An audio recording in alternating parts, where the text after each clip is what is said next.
Investors and economists are warning about a piece of the financial system that could pose a risk, potentially similar in ways to the housing crash that preceded the financial crisis in 2008. It's part of what's been called the shadow banking system, the private credit market, an alternative type of lending to companies that doesn't involve traditional banks. We asked economics correspondent Paul Solman to explain how it works, what's at stake, and why alarm bells are sounding in some quarters. Bought an aftermarket car part in recent years? Good chance it came from First Brands. First Brands was a large supplier of auto parts, so things like wiper blades, spark plugs. Over a decade, the company borrowed heavily to grow, gobbling up 20 companies, employing 25,000 people. Until this fall, that is. The lenders had become a bit concerned about some of the financial goings-on at the company and requested some extra information, which First Brands couldn't provide. What happened? Went bust. And who were its lenders? Many came from the world of private credit, a part of the global financial system that's exploded in recent years and has some key players in finance rattled. I probably shouldn't say this, but when you see one cockroach, there'll probably more. And so everyone should be forewarned on this one. One such roach, First Brands. I've been saying this for probably 2 years now, that the next big crisis in the financial markets is going to be private credit. Okay, but what exactly is private credit? Private credit is just lending by non-banks, financial institutions like pension funds, insurance companies, sovereign wealth funds, but not going through the banking system, thus the word private. It's grown very rapidly. It's now a sizable player in the financial system. Growing from a $40 billion market in the year 2000 to nearly $2 trillion today.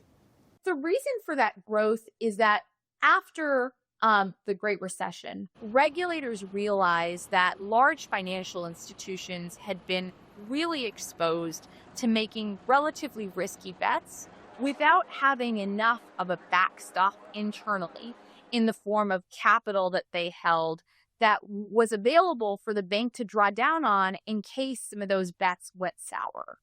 And so the result of the aftermath of the crisis and the post-crisis regulation in Dodd-Frank was to say that in order to take those types of risk, it would be more expensive for banks going forward.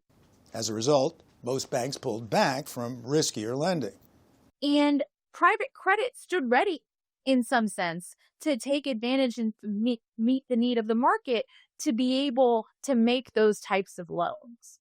For investors, returns on those loans were, well, mouth-watering. Nearly double the rate of government bonds or other loans.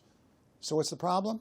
One of the issues with private credit is the lack of transparency. It's very opaque. It's not like the banking system where it's highly regulated and you know exactly what's going on. Here, we don't know very much because it is, private. And so that makes it a little bit more disconcerting. For example, private credit firms can report the value of their loans according to their own internal models rather than the market price. Marking to model instead of marking to market.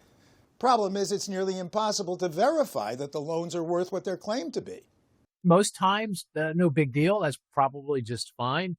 But when you get into, kind of a risk-off environment, when things are moving quickly, prices are falling rapidly, that's when mark to model becomes more of an issue.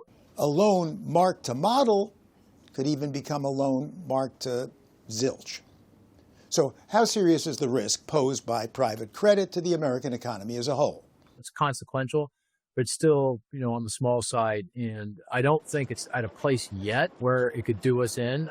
In some sense, it's a yarn that you start to pull, and you're worried that it's both potentially unraveling, but also that it's potentially connected to all the other parts of the financial system. And the system is still very much reliant on all of these different pieces in a way that regulators don't yet fully appreciate. And I worry none of us fully appreciate the possibility of cascading downturn risk as well. Most of the market is investment grade. Credit stats are actually improving rather than declining. Look, says Mark Rowan, CEO of private credit giant Apollo Global Management, there are good banks and bad banks. and good insurance companies and bad insurance companies, and good asset managers and bad asset managers.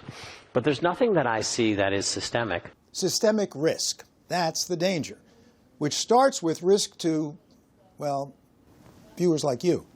A very large percent of the population is affected by this higher risk without knowing it. Insurance fraud examiner Tom Gober.